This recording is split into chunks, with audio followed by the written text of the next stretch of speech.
कोई गैर मुस्लिम भाई हैं तो अपना सवाल कर सकते हैं। आदाब डॉक्टर जाकिर साहब, मैं पिंटू, मेरा प्रोफेशनल स्टूडेंट हूँ। मैं बंगाल इस्लामपुर से बिलोंग करता हूँ। तो मेरा सवाल आपसे ये है सर कि जो लोग अल्लाह के राह में शहीद हो गए वो जिंदा हैं या के मुर्दा। और सर एक बात, इस सवाल में अगर छोटी सी और भी बीच में कोई सवाल पैदा हो तो आप बुरा नहीं मानिएगा। क्या उठने वाला है वो भी मैं जानता हूँ, क्या उठने वाला है वो भी जानता हूँ मैं, क्योंकि मेरा फन है ये सवाल जवाब, मेरा फन है। मैं आपको पहली बार सुन रहा हूँ। क्या उठने वाला है वो भी जानता हूँ, इसीलिए मैं जवाब दूंगा और आपको जवाब भी मिल जाएगा उसके अंदर इंशाल्लाह। भाई साहब का सवाल है कि जो शहीद होते हैं वो जिंदा होते हैं या मुर्दे होते हैं। ये कुरान मजीद की आयत है, सूरह बकरा की सूरह नंबर 2 आयत नंबर 154।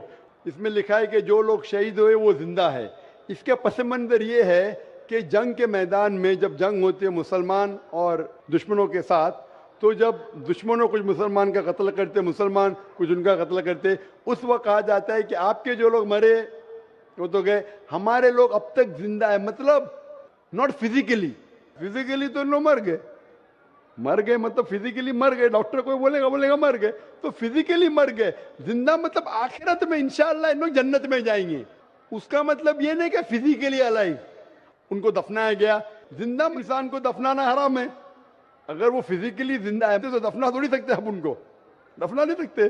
तो ये कुरान की आयत है, पस मंजर में पता चलता है जिंदा है मतलब आखिरत में उनको इनाम मिल गया, इन लोग जन्नत में जाएंगे, आप लोग दोज़ख में जाएंगे। उसका ये मानिए। अभी सवाल का जवाब पूछ सकते हैं आप। कौन सा सवाल पूछने का? सर सवाल का जवाब मेरा ये नहीं था जो आप दे रहे हैं सर। नहीं, आपका दूसरा सवाल क्या है? सर सवाल का जवाब मेरा अभी अधूरा लगा, आप बुरा ना माने, आप इसका पूरा जवाब दें सर। मैंने जवाब दे दिया ना, क्या मानिए बोल दिया ना। फिजिकली मर गए सर, एक मिनट सर, आपका सवाल था जो लोग शहीद हुए जिंदा है क्या मर गए फिजिकली। भाई साहब सुन रहे क्या नहीं आप बोलते उर्दू जानते, आपको जवाब ऐसा मिला कि दूसरा सवाल निकल रहा नहीं बाहर। मैं जानता हूं क्या सवाल था आपका, ये मेरा फन है। आपका सवाल था कि शहीद लोग जिंदा है क्या मर गए। कुरान की आयतें जिंदा है, फिजिकली इन लोग डेड है। शहीद मतलब शहादत देते मर जाना, तो फिजिकली डेड है लेकिन आखिरत में इंशाअल्लाह जन्नत में जाएंगे, आखिरत में जिंदा रहेंगे। ये जवाब है। तो जिंदा रहेंगे सर आखिरत में, इस दुनिया में नहीं, इस दुनिया में मर गए तो आखिरत में जन्नत में जाएंगे। आखिरत में तुम भी जिंदा रहेंगे, मैं भी जिंदा रहूंगा। यहाँ जिंदगी मतलब इन लोग जन्नत में जाएंगे इंशाअल्लाह। क्वेश्चन करें सर? क्वेश्चन करो सर। आप कह रहे हैं जिंदा रहेंगे तो क्या आखिरत में, इस दुनिया में नहीं? रिपीट करो मेरा जवाब। सर आखिरत के बारे में हम नहीं बोले, हम इस दुनिया के बारे में इस दुनिया में मर गए इन लोग, जो शहीद है वो मर गया। आगे बोलो। इसका तफसीर बताइए सर हमें। अरे वही तो मैंने बोला, मैं जानता हूँ। आप गैर मुस्लिम हैं? सर गैर मुस्लिम हूँ सर, लेकिन मैं। आप गैर मुस्लिम है क्या मुसलमान? गैर मुस्लिम का नाम लेके सवाल पूछ रहे? सर मेरा नाम पिंटू दास है, बोल दिया हूँ पहले सर। बराबर। आप जो कह रहे हैं मैंने वही आयत की तशरीह दी, हवाला देखिए। आप नहीं समझे तो मैं क्या करूं? नहीं सर, दीदा कॉलेज प्लांटेड क्वेश्चन। आपने सवाल पूछे, मैंने जवाब दिया कि इस दुनिया में वो लोग मर चुके हैं, जिंदा मतलब आखिरत में इन लोग जन्नत में जाएंगे। जवाब साफ है, लेकिन जो चाहते थे आपको वो आपको जवाब नहीं मिला, इसलिए आप फंस गए। सवाल माइक नंबर 3 से, वहां पर कोई अगर गैर मुस्लिम भाई हैं तो अपना सवाल कर सकते हैं। माइक नंबर 3 से। मेरा नाम नित्यानंद यादव है।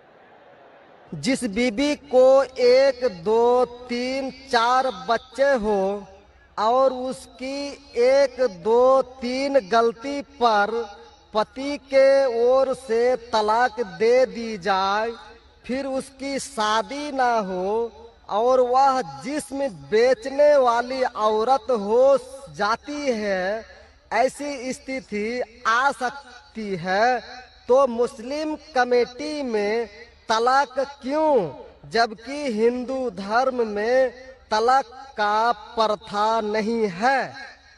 मेरा गुजारिश है डॉक्टर जाकिर से कि आपके जवाब पर सवाल पैदा हो सकती है। अगर मुझे आप संतुष्ट पूर्वक जवाब दे देंगे तो मैं इसी वक्त मुस्लिम धर्म कबूल कर लूंगा, क्योंकि मैंने विभिन्न जलसों में गया और देखा मैं- बार दरखास्त करूंगा कि इंशाअल्लाह मैं आप आपके मुझे सवाल संतुष्ट कर दीजिए, मैं इसी वक्त इंशाअल्लाह धर्म कबूल करूंगा। मैं जवाब देने की कोशिश करूंगा। हिदायत देना अल्लाह के हाथ में, मैं आपको जवाब दूंगा इंशाल्लाह। भाई साहब का सवाल है कि इस्लाम मजहब में अगर कोई औरत गलती करती है, 1 2 3 4 बच्चे है, 1 2 3 गलती करती है, मुसलमान उसे तलाक दे देता है, फिर वो औरत जाके बाजारी औरत बन जाती है। हिंदू धर्म में तलाक है ही नहीं, तो इस्लाम धर्म में तलाक क्यों है? बेसिक आपका सवाल है कि इस्लाम मजहब में तलाक क्यों है, बराबर? हिंदू मजहब में नहीं, ये आपका बेसिक सवाल, बराबर भाई साहब? क्या जी इस्लाम मजहब में तलाक क्यों है, बराबर भाई साहब? जी क्यों तलाक है? आपके हिसाब से तलाक नहीं होना चाहिए। अक्सर मज़ाहिब में तलाक नहीं है, डिवोर्स नहीं है। क्रिश्चियनिटी में भी आप पढ़ेंगे, क्रिश्चियनिटी में gospel of Matthew chapter number 5 उसमें पढ़ेंगे वर्स नंबर 31 और 32। It has been told of the old time that thou shall not give a bill of divorce but I say unto you। पहले कहा गया था कि डिवोर्स देना गलत है, लेकिन मैं कहता हूं अनलेस आपकी बीवी किसी और के साथ गलत काम करती है फिर ही आप डिवोर्स दे सकते। तो ये बाइबल में डिवोर्स की एक शर्त है, उसके अलावा डिवोर्स नहीं दे सकते। और हिंदू मजहब में बिल्कुल सही फरमाते, हिंदू मजहब में डिवोर्स ही नहीं है। ये इंडिया में जो हो रहा है वो इंडियन पेनल कोड है। मैं बिल्कुल आपकी बात से सहमत हूं। इस्लाम मजहब में डिवोर्स क्यों है? इस्लाम मजहब में डिवोर्स है, लेकिन ये आखिरी मरहले पे आप इसको इस्तेमाल करना चाहिए, क्योंकि निकाह एक मिसाक है जो कुरान मजीद में लिखा है। निकाह इज अ मिसाक, कॉन्ट्रैक्ट बिटवीन मियाँ बीवी, औरत और मर्द जब शादी करते हैं। निकाह एक मिसाक है, सेक्रेट कॉवेनेंट, एक कॉन्ट्रैक्ट है, हम मियाँ बीवी होंगे। अभी कितनी बार आप जब बिजनेस करते हैं पार्टनर के साथ, अक्सर बिजनेस अच्छा चल जाता है, कई बार पार्टनर आपको पसंद नहीं आता, होता है कि नहीं? तो आप क्या करते? प्यार से उसके साथ पार्ट हो जाते। इसीलिए जब ये कॉन्ट्रैक्ट आप मियाँ बीवी का करते हैं, कॉन्ट्रैक्ट करते टाइप आप कॉन्ट्रैक्ट रहते, इंशाअल्लाह हम जिंदगी भर तक एक दूसरे के साथ अच्छा रहेंगे। लेकिन जब शादी होने के बाद चंद साल बाद, हो सकता है 2 साल बाद, 4 साल बाद, हो सकता है 10 साल बाद, आपको पता लगता है कि हम लोग एक दूसरे के कंपैटिबल नहीं है। जरूरी नहीं है कि बीवी गलत होना चाहिए या शोहर गलत होना चाहिए।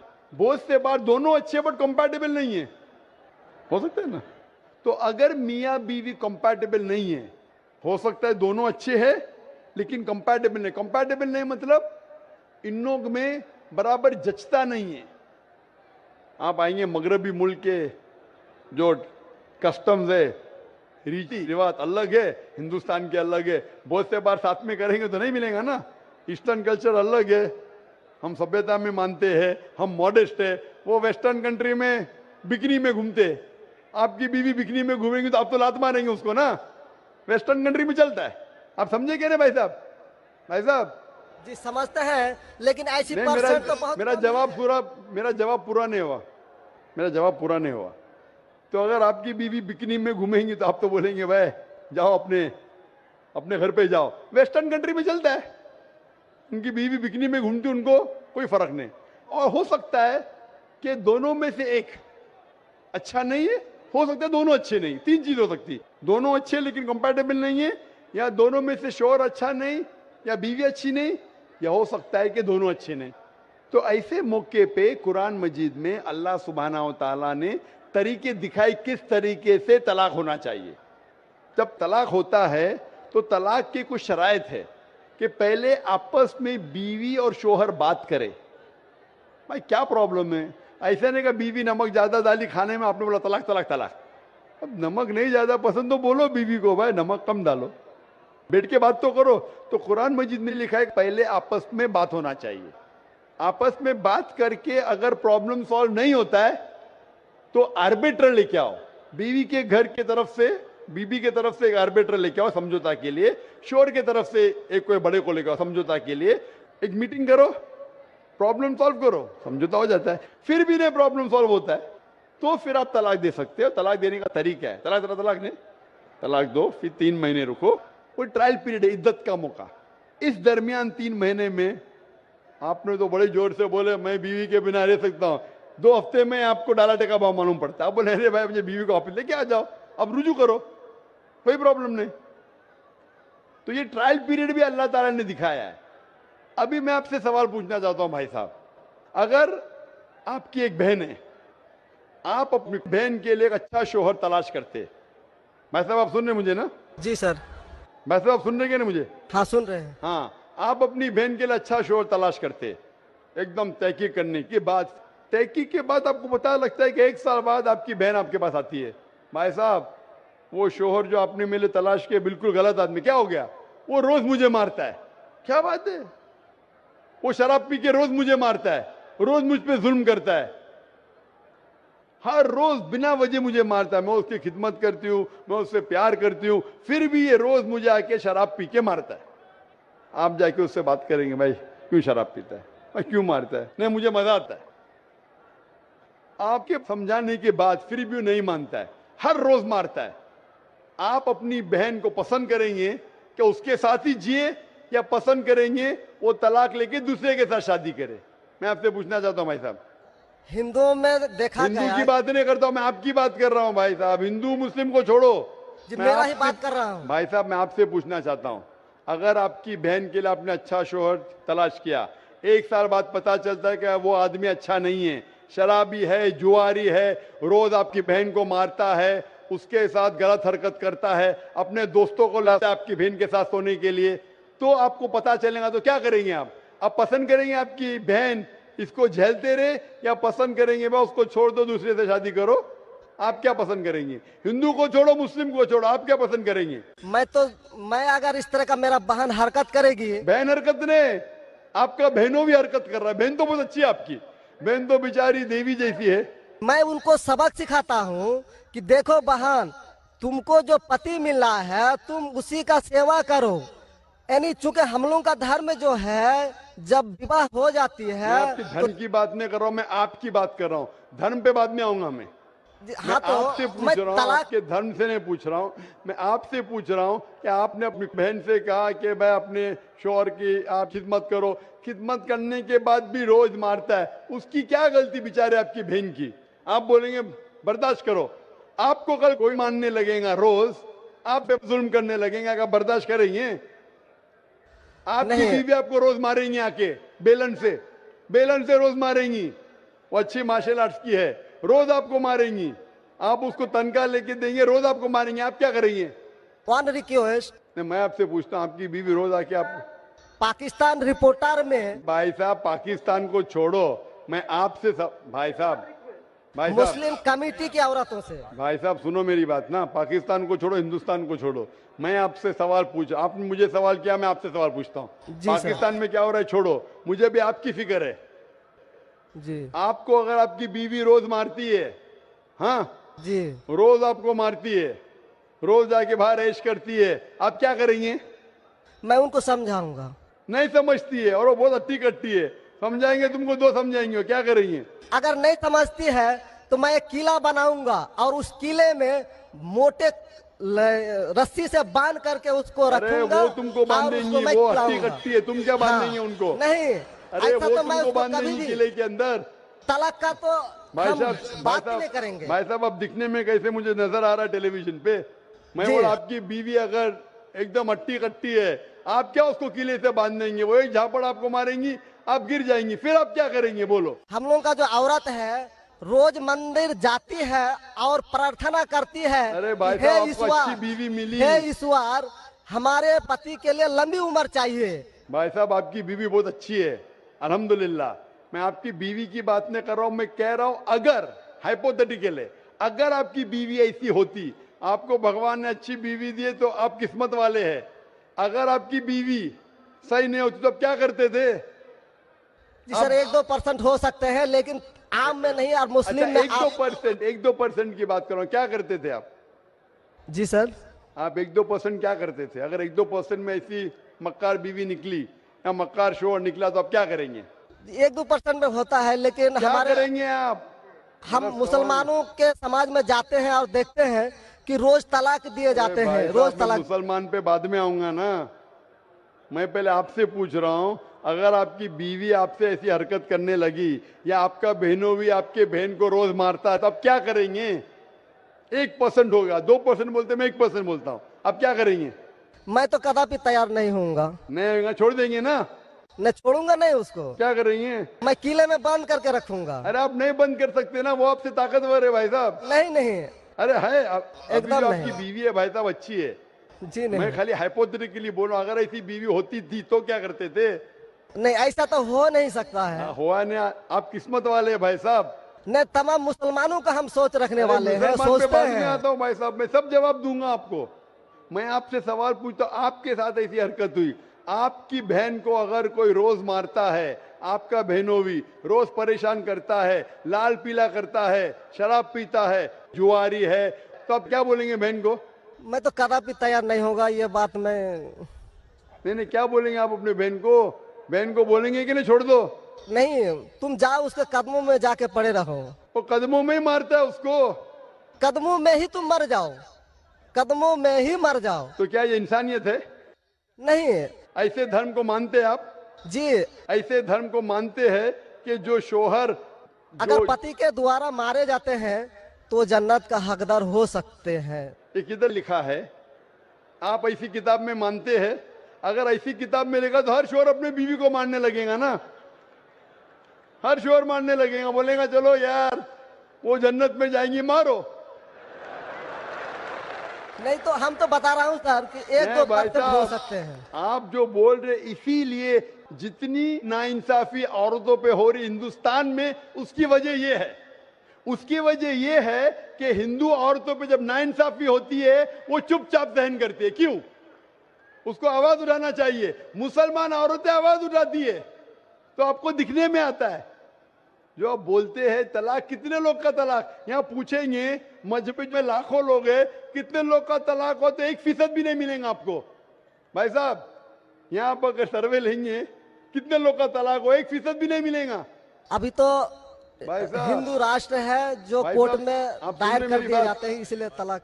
अगर तलाक की फीसद देखी जाएंगी तो मैक्सिमम 2 या 3% होगा, लेकिन ये 2 या 3% पे जो जुल्म होता है, हो सकता है 5% पे जुल्म हो रहा है, 3% औरत आवाज उठा रही है। हिंदू के अंदर कितना जुल्म हो रहा है वो सहन कर रही है, क्योंकि लोग बोलते हैं क्या वो जाएंगी जन्नत में। क्या सही है ये? ऐसा धर्म हो सकता है कि जुल्म करे? अने तुम्हारा शोहर तुम्हारा ईश्वर, वो शराबी भी है, जुआरी भी है, तुमको मारता भी है, तुम्हारे साथ दोस्तों से बलात्कार कराता है, फिर भी ईश्वर। कैसा ईश्वर? ईश्वर एक है, तुम्हारा शोहर नहीं। शोहर ईश्वर नहीं है भाई साहब, ईश्वर एक है, ऊपर वाला ईश्वर है। शोहर कभी ईश्वर होता नहीं। हाँ, शोहर की इज्जत करना चाहिए, लेकिन इज्जत करने की हद होती है। अगर हद से बाहर हो जाता है तो इस्लाम में इजाजत है कि वो अलग हो सकते हैं। शोहर भी अलग हो सकता है, औरत भी अलग हो सकते हैं, तरीके है, तलाक है, खुला है, निकाह फस्ख है। तो इसके अंदर इस्लाम में कहा गया है कि शोहर की इज्जत करो। ये भी कहा गया है शोहर को कि बीवियों से अच्छा बर्ताव करो। अल्लाह के रसूल फरमाते हैं कि सबसे अच्छे मुस्लिम वो जो अपने खानदान के लोगों से अच्छे हैं, खुसूसन अपनी बीवियों के साथ। तो कुरान में लिखा है और हदीस में भी लिखा है कि आप अपनी बीवियों की देखभाल करना चाहिए, और बीवियों से कहा गया है कि आप अपने शोहर की देखभाल करना चाहिए। कुरान में लिखा है सूरह बकरा में सूरह नंबर 2 आयत नंबर 187 में, हुन्ना लिबासुल लकुम व अंतुम लिबासुल लहुन्ना, कि आपकी बीवियां शोहर का लिबास है और शोहर बीवियों के लिबास है। लिबास मतलब एक दूसरे को लोग सहारा देते, एक दूसरे को प्रोटेक्ट करते, एक दूसरे को ब्यूटीफाई करते हैं। ये इस्लाम है। It's a contract. उसका मतलब नहीं कि आपने शादी कर दी तो जुल्म भी करो। इसीलिए सबसे ज्यादा अगर औरतों पे जुल्म हो रहा है वो हिंदुस्तान में हो रहा है। गांव-गांव में जुल्म हो रहा है, लेकिन आवाज नहीं उठ, क्योंकि आप जैसे भाई अगर होंगे औरत के पास तो औरत कैसे नजात पाएंगी? आप जैसे भाई ये जो बोलेंगे कि कदम में पड़ो, मर जाओ, जन्नत में जाएंगे, तो कौन बहन दुआ करेंगी कि ऐसा भाई उसके पास हो? कौन बहन दुआ करेंगी? बोलेंगे मेरे पे जुल्म हो रहा है, मेरी जहन्नम बन रही है, और मेरा भाई बोलता है जन्नत जाएंगे। कैसा ये, कैसा इंसाफ है? इसलिए लोग दुआ करेंगे ऐसे भाई से मुझे निजात दो, ये भाई से छुटकारा दो। और इस्लाम में जुल्म करना हराम है, जुल्म बर्दाश्त करना हराम है। आप अगर जालिम का साथ देंगे तो आप भी दोषी है, वो जन्नत में तो जाएंगी, तुम जाएंगे नरक में। समझे भाई साहब? भाई साहब, इस्लाम में भाई का धर्म है कि अपनी बहन की रक्षा करे। अगर बहन पे जुल्म हो रहा, भाई बोलेगा जाओ जाओ, तो बहन तो हो सकता है स्वर्ग में जाए, बेचारी बर्दाश्त करिए। तुम नरक में जाएंगे, तुमको कौन बचाएगा? क्या भाई साहब, आप नरक में जाना चाहते हैं स्वर्ग में? भाई साहब, सर मानता हूँ आपका बात। आप स्वर्ग में जाना चाहते हैं नरक में? स्वर्ग में ही तो जाना चाहेंगे। तो आप अपने बहन को नरक बना रहे जिंदगी को, और आप जाना चाहते स्वर्ग में?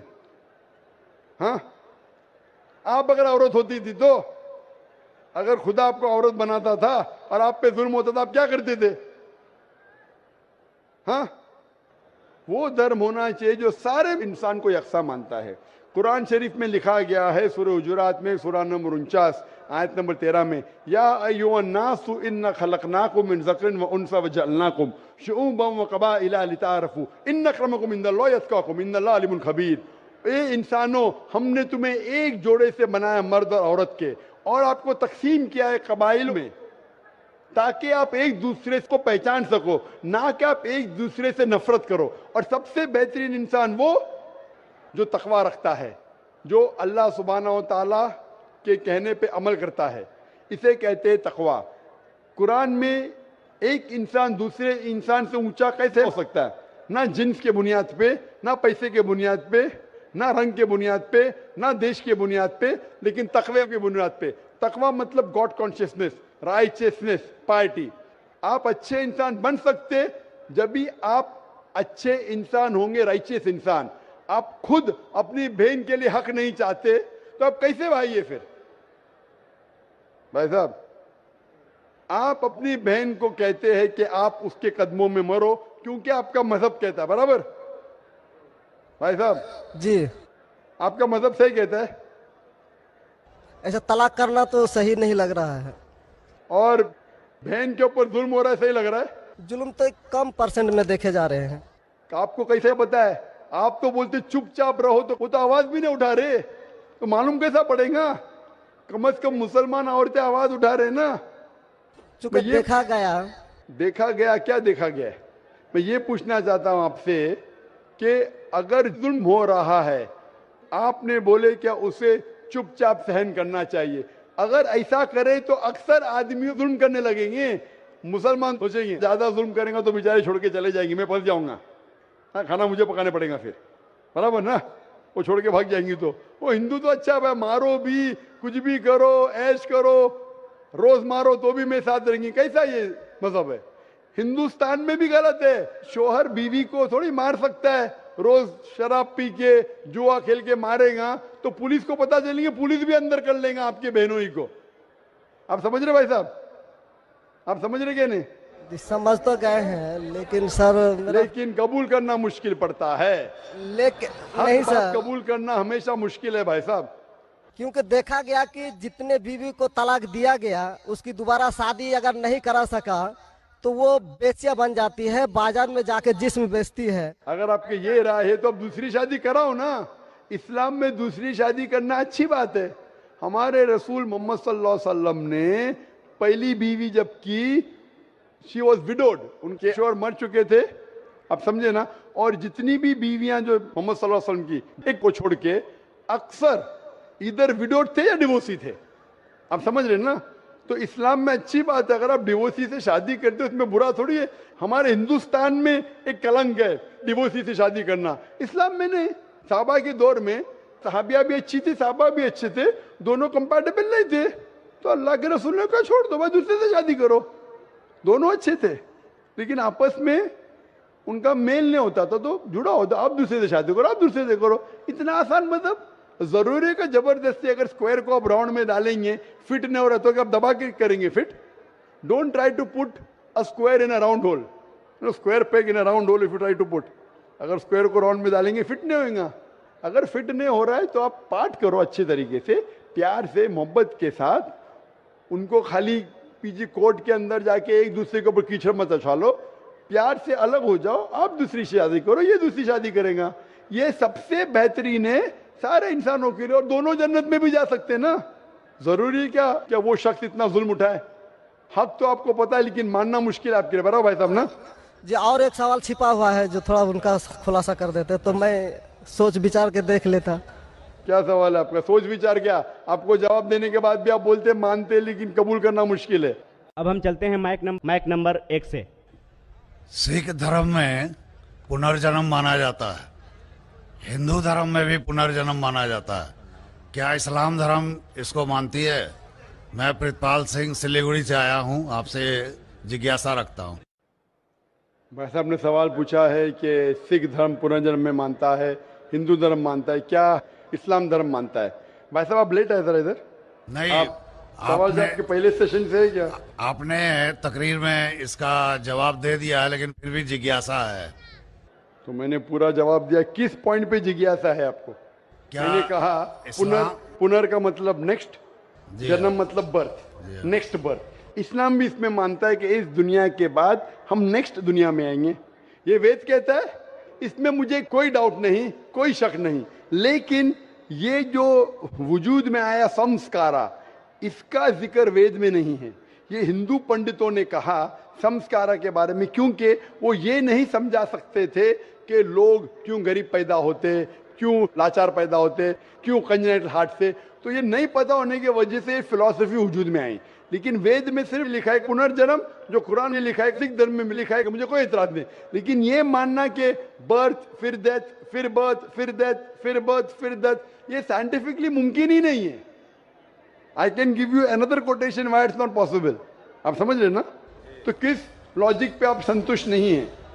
मैं आपसे ये जानना चाहता हूं कि जैसे सिख धर्म में ये माना जाता है कि किसी व्यक्ति की मृत्यु हुई है, वो कहीं ना कहीं फिर जन्म लेगा, क्या इस्लाम इसको मानती है? नहीं, कहीं ना कहीं ने सिर्फ एक जगह लेंगे, आखिरी नेक्स्ट जिंदगी। और यही सही मानों में वेद में लिखा है, पुनर्जन्म नेक्स्ट जिंदगी। कहीं ना कहीं यहाँ पैदा हुआ, अमेरिका में करेंगे, बिल्कुल किधर भी वेद में नहीं लिखा है। वेद में कहीं नहीं लिखा है, ये पंडितों ने अपनी तरफ से पेश किया है। पुनर्जन्म जो कुरान में है और वेद में है, उसके मानी नेक्स्ट लाइफ, ये हम मानते हैं। लेकिन कहीं ना कहीं यहाँ लेंगे नहीं, एक ही जगह आखिरत में। और क्योंकि साइंटिफिकली ये लोग जो कहते संस्कारा, क्या आप अच्छे काम करेंगे तो आप स्वर्ग में जाएंगे, अच्छे काम करेंगे तो अगले जन्म में आप इंसान बनेंगे, बराबर कि नहीं? स्वर्ग में जाएंगे तो स्वर्ग में जाएंगे तो आने की जरूरत क्या? फिर स्वर्ग में रहना अच्छा ना, धरती पे क्यों आएंगे? फिर कुछ मतलब में स्वर्ग में जाके फिर वापस आते। अगर स्वर्ग में जाके इनाम मिल गया तो यहाँ वापस क्या आते? अगर नरक में गए तो वापस यहाँ जिंदगी में आके फायदा क्या? अगर आपको सजा मिल गई तो यहाँ फिर आप आके क्यों कुत्ता बिल्ली बनते? अगर आप देखेंगे आज दुनिया में क्राइम बढ़ रहा है क्या घट रहा है? बढ़ रहा है। बढ़ रहा है, आप मानते ना? मैं भी मानता हूँ। ये जो फिलॉसफी संस्कारा की, अगर बुरे काम करेगा इंसान तो अगले इसमें वो बनेगा लेस, अच्छे काम करेगा तो बनेगा इंसान। क्राइम जब बढ़ रही है, इंसान की तादाद बढ़ रही है क्या घट रही है? मेरे समझ से तो घटनी चाहिए, लेकिन नहीं घट रही है।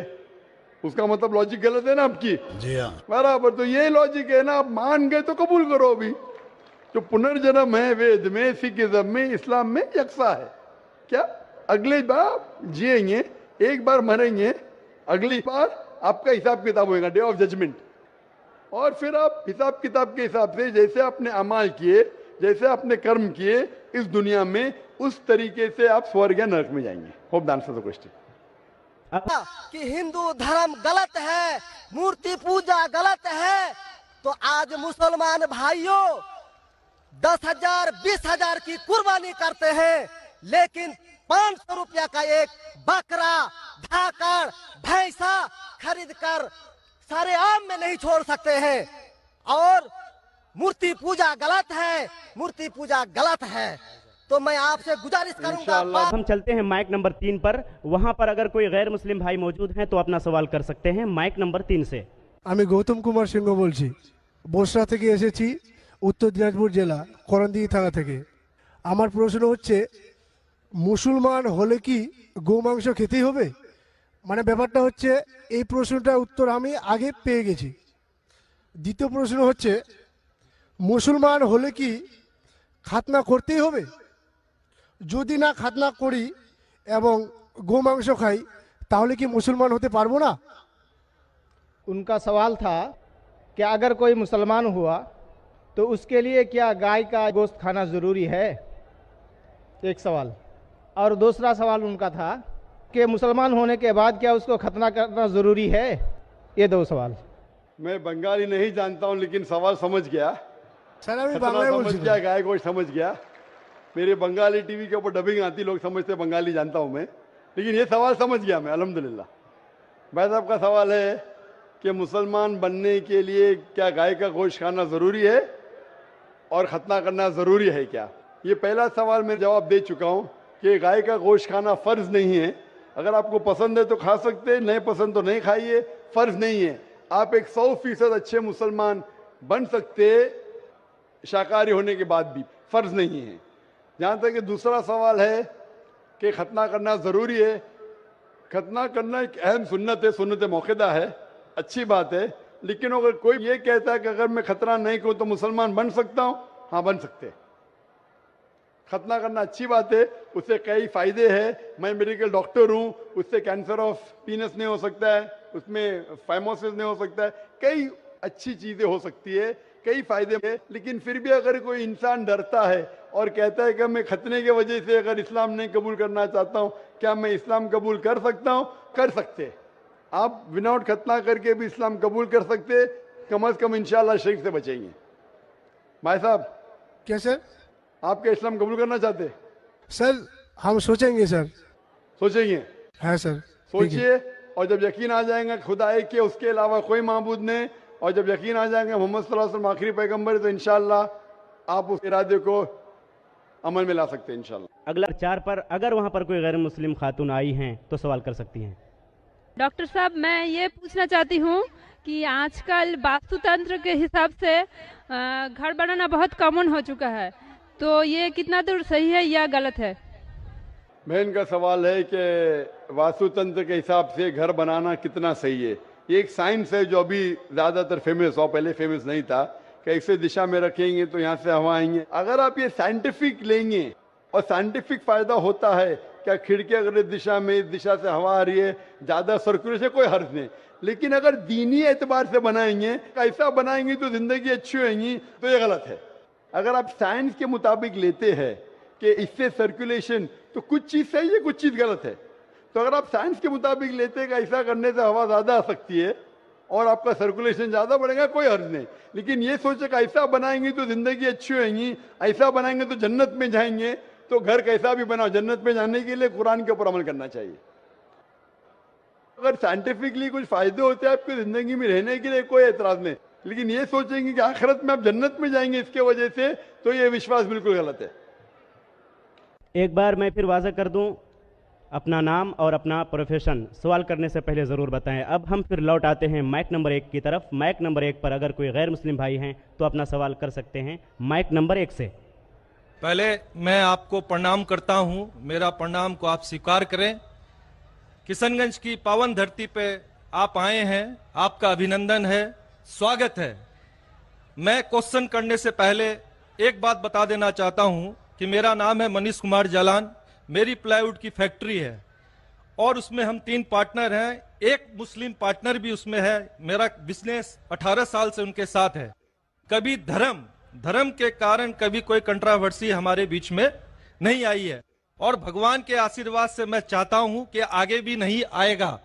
मेरा प्रश्न आपसे है कि सनातन धर्म और इस्लाम में क्या समानता है, उसके बारे में मुझे थोड़ा सा क्लियरिफिकेशन। भाई साहब का सवाल है कि उसकी प्लाईवुड की फैक्ट्री है, 3 पार्टनर, एक पार्टनर मुसलमान है, कभी भी कंट्रोवर्सी नहीं है और इंशाल्लाह नहीं आएंगी। उनका सवाल है कि सनातन धर्म और इस्लाम में क्या यकसानियत है, वो जानना चाहते हैं। हिंदू मजहब की सबसे अहम किताब है वेदा। दयानंद सरस्वती ने सनातन धर्म को और आम किया, वो सही कहते हैं कि हमें मानना चाहिए वेद। वेद सबसे ऊंची किताब है। स्मृति और श्रुति, श्रुति मतलब जो भगवान की तरफ से, स्मृति मतलब जो इंसानों ने लिखी है। श्रुति में आता है वेद और उपनिषद। तो सनातन धर्म के मुताबिक और इस्लाम के मुताबिक भी आप देखेंगे दोनों में खुदा के बारे में, ईश्वर के बारे में, अल्लाह के बारे में जो लिखा है वो यकसा है। आप जब पढ़ेंगे छंदोग्य उपनिषद चैप्टर नंबर 6 सेक्शन नंबर 2, श्लोक नंबर 1 में लिखा हुआ है संस्कृत में, एकम एविदित्यम, खुदा एक है, भगवान एक है, दूसरा नहीं है। लिखा है स्वतः उपनिषद में चैप्टर नंबर 6 श्लोक नंबर 9 में, नाचस्य कसिज जनिता न चदीपा, कि उस ईश्वर का कोई रब नहीं, उस ईश्वर के कोई वालिदैन नहीं, उससे ऊंचा कोई नहीं, उसका कोई वालिदैन है, कोई वालदा है।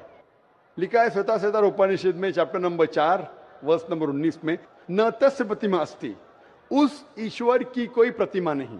प्रतिमा संस्कृत लफ्ज है जिसके मानी अक्स, picture, painting, photograph, idol, statue, sculpture.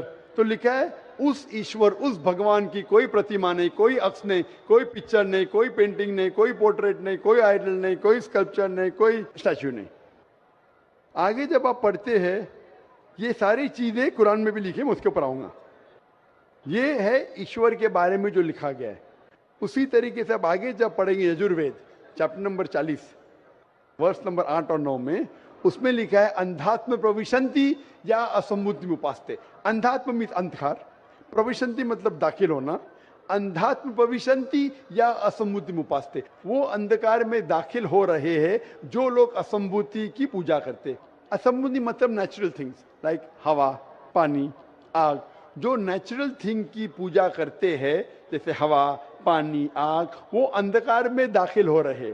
और वो श्लोक का कंटिन्यू होता है, वो लोग और घोर अंधकार में दाखिल हो रहे जो संभूति की पूजा करते। संभूति मतलब इंसान की बनाई हुई चीजें, टेबल, चेयर, आइडल, मूर्ति, इसकी पूजा करेंगे तो और घोर अंधकार में दाखिल होंगे। और लिखा है ऋग्वेद में जिल्द number 1 hymn number 164 verse number 46, एकम सत्य विप्र बहुधा विदांते, सत्य एक है, खुदा एक है, एकम सत्य विप्र बहुधा विदांते। लोग, विद्वान लोग उस ईश्वर को कई अलग नाम से पुकारते हैं, ईश्वर को कई अलग नाम से पुकारते।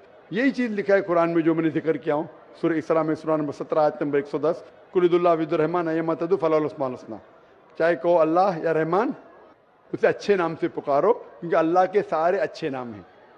लेकिन ऐसी कई मिसाल दी गई। ऋग्वेद आप पढ़ेंगे, ऋग्वेद जिल्द नंबर 2 चैप्टर नंबर 1 श्लोक नंबर 3 में पढ़ेंगे, उसमें एक एट्रीब्यूट दिया गया है ब्रह्मा।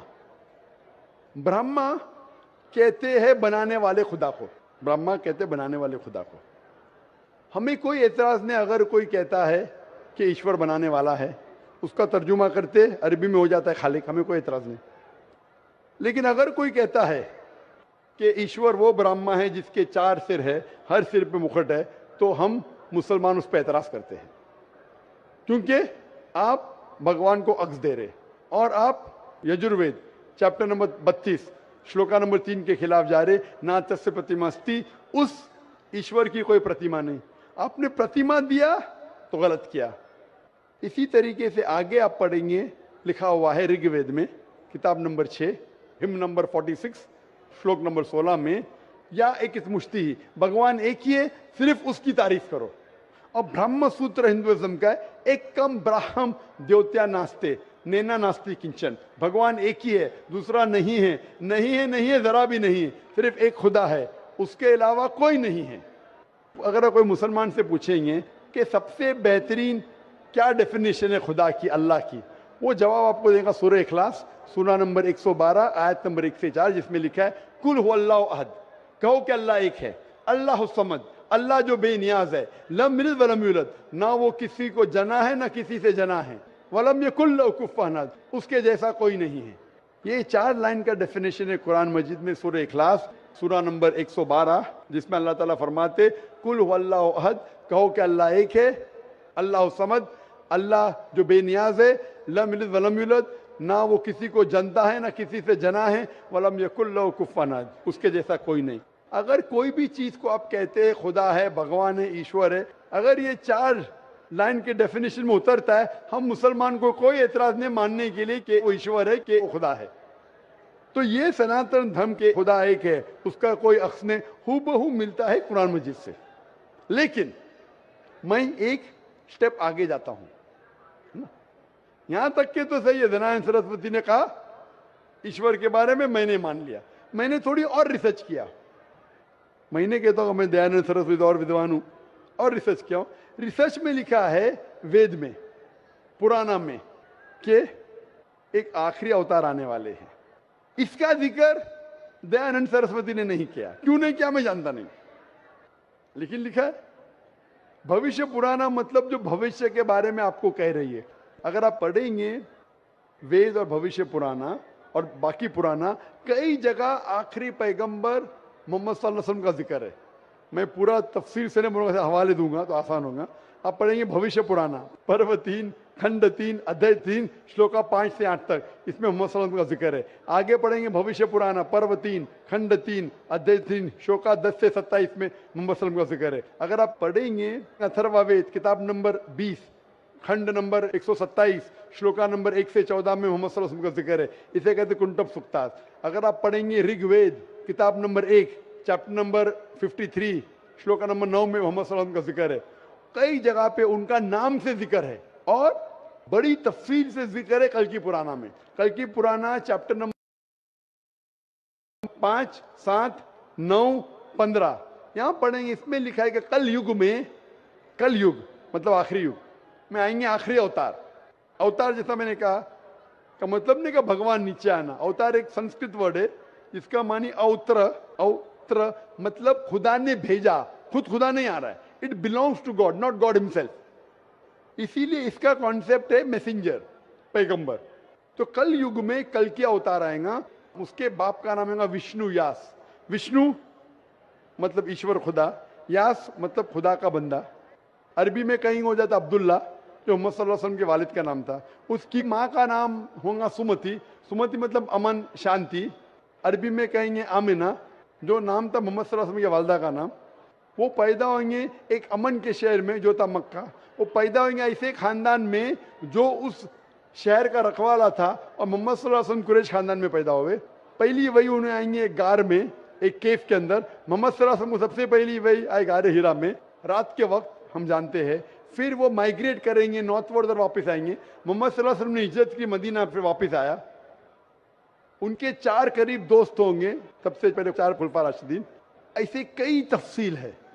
तो खुदा के जिक्र के बाद जो वेद में यकसानियत है जो कुरान से मिलती है वो है मोहम्मद सल्लल्लाहु अलैहि वसल्लम का जिक्र। और भी यकसानियत है, ये तो सिर्फ खुदा के बारे में और मोहम्मद सल्लल्लाहु अलैहि वसल्लम के बारे में। और यकसानियत है शराब मत पियो, जैसा मैंने कहा कुरान में लिखे सूरह माइदा सूरह 5 आयत नंबर 90, शराब मत पियो। मनुस्मृति चैप्टर नंबर 9 श्लोक नंबर 225 में लिखा है।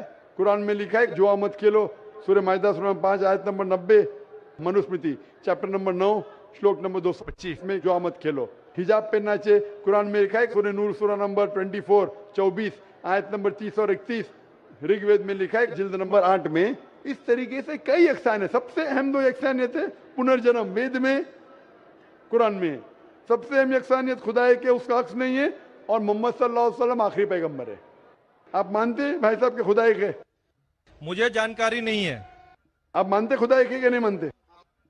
मुझे जानकारी नहीं है और अपने धर्म को जो जानता हूं उस हिसाब से हम तो सभी देवी देवताओं को मानते हैं और हमें मानना भी चाहिए, ये हम जानते हैं। आपके धर्म में सबसे ऊंची किताब कौन सी है? हम तो गीता को मानते हैं। गीता क्या है? वेद का निचोड़ है। सबसे ऊंची किताब हिंदू धर्म में है वेद। वेद जो है श्रुति, वेद, उपनिषद। फिर आएंगे आपके महाभारत। भगवत गीता 18 चैप्टर है महाभारत के, 18 चैप्टर। महाभारत का एक हिस्सा है। श्री कृष्ण अर्जुन को सलाह देते हैं क्या करना चाहिए, वो उसे कहते हैं भगवत गीता। आप समझे ना? कहते हैं ये निचोड़ है वेद का, लेकिन वेद तो पहले समझो आप, बराबर ना? तो वेद में जब लिखा है इतना खास तौर के भगवान एक है, तो आप क्यों इतने देवी देवता में मानते नहीं? ये तो आपको तहकीक करना पड़ेगा ना। तो मैं जो कह रहा हूं उसे लिखिए, या ऑलरेडी अवेलेबल है किताब में। किताब जाइए पढ़िए, वेद पढ़िए। ये जाकिर मुंबई से आया बेगम बाकी तो नहीं कर रहा है, हवाला दे रहा है इधर से उधर, मैं भी फेंक रहा है। नहीं हो सकता है ना फेंक रहा हूँ। नहीं, आप जितनी बात को बोल रहे हैं पीस टीवी में भी देखता हूँ, देखते माशाल्लाह। हाँ, तो अब आप वेद के बारे में बोले हैं और बताए हैं। आपका चैप्टर नंबर और पन्ना नंबर तो मेरे दिमाग में आया नहीं कि ठीक है बोल रहे हैं तो कुछ होगा उसमें, कुछ तो होगा, कुछ तो कुछ होगा, कुछ ना कुछ होके छोड़िए मत, तहकीक कीजिए। नहीं क्या अब गलत करूंगा, या सही? अब नहीं, करेंगे, अब करेंगे। कितने दिन में कंप्लीट करेंगे? एक हफ्ते में कर लूंगा, कोई बड़ी बात थोड़ी। एक हफ्ते में मैं आपके पार्टनर से पूछूंगा। आपने बोला अब तक कंट्रोवर्सी नहीं हुई, मेरा कंट्रोवर्सी होना जरूरी नहीं है, आप उसको अच्छाई की तरफ लेके आओ, वो आपको अच्छाई की तरफ लेके आएगा। कंट्रोवर्सी नहीं करना। अगर आदमी बोला 2 जमा 2 5, अरे जान दे यार, मेरा पार्टनर मुझे ज्यादा पैसा दे रहा है, 5 रुपया दे रहा है, 2 जमा 2 5, गलत है ये। गलत है तो बोलना चाहिए। कंट्रोवर्सी नहीं होना अच्छी बात नहीं, कंट्रोवर्सी होके सच्ची राह पे लेके आना अच्छी बात है। आप समझ रहे हैं? नहीं तो आपके पार्टनर से कहो, इतने 18 साल से आपके पार्टनरशिप किए, अभी आप एक हफ्ते में तहकीक करेंगे जाकिर क्या बोलता है, और पार्टनर से डिस्कस करो, बराबर ना? आप ठीक बोल रहे हैं। मेरे पार्टनर का नाम भी मैं बताना चाहूंगा। सैयद मजरुल हसन साहब नाम है उनका। सैयद मजरुल हसन साहब तो लाखों लोग सुन लिए ना। हाँ, तो सैयद मजरुल हसन साहब को और हमारे से 15 साल बड़े भी हैं, मेरे से 15 साल बड़े भी हैं। हाँ। हमारी डिस्कस होती है, सब चैप्टर पर डिस्कस होती है, परंतु मैंने क्या कहा कि हमारे बीच में किसी तरह का कोई भी कंट्रोवर्सी नहीं होता है। और आपने वेद के बारे में बताया, जरूर मैं वेद को भी पढ़ूंगा। कंट्रोवर्सी नहीं है, कंट्रोवर्सी नहीं, यकसानियत है। आज कुछ आपसे लेके जा रहा हूं, मैं देखे नहीं जा रहा हूं, मैं आपसे लेके जा रहा हूं। मेरे मन में जिज्ञासा थी, मैं आपसे क्वेश्चन किया, आपने मेरे क्वेश्चन का जवाब दिया, इसके लिए मैं धन्य हूं। और मैं अपने जो आप वेद के बारे में बोले, मैं जरूर उसको पढ़ूंगा और 7 दिन में ही पढ़ूंगा इंशाअल्लाह। आप पढ़िए, तहकीक कीजिए, लेके जा रहे, अगर आप कबूल करेंगे तो मुझे देके भी जाएंगे सवाब इंशाअल्लाह। मेरा प्रणाम को फिर स्वीकार करें आप। इसी के साथ मैं अपने शब्दों को विराम देता हूं। माइक नंबर 3 पर अगर